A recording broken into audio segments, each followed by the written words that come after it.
Okay, here we got pound Aussie on the 4-hour chart. So this is the lower time frame. We're going to be looking at this as markets had a breach here, went higher. This is the highest point it's reached.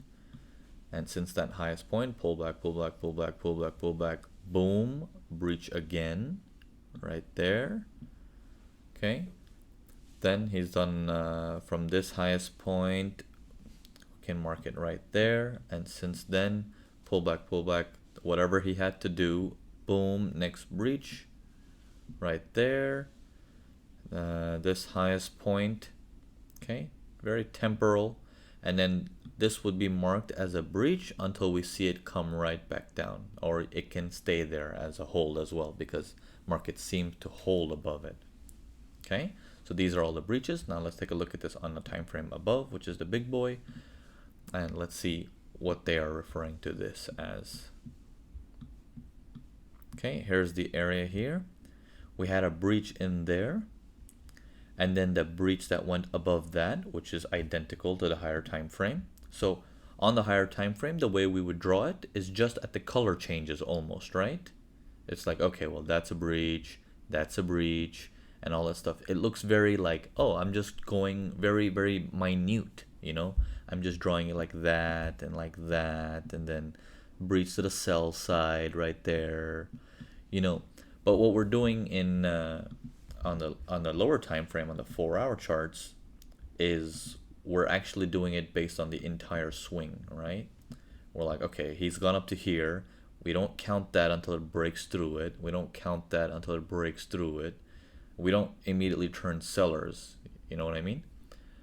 So you want to keep that difference between a higher time frame and a lower time frame. Okay? All right. So let's walk me through here. See if you can verbalize this as I do them. We're going for the sell side here. Here's a breach in here.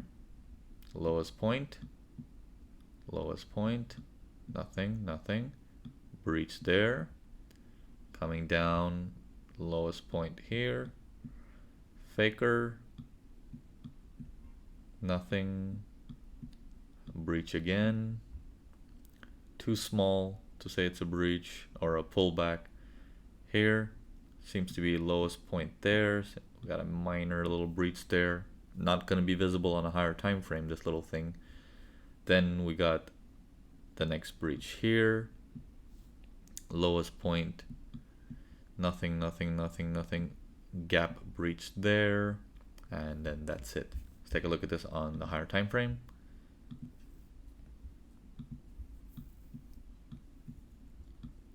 Where is it? Here we go.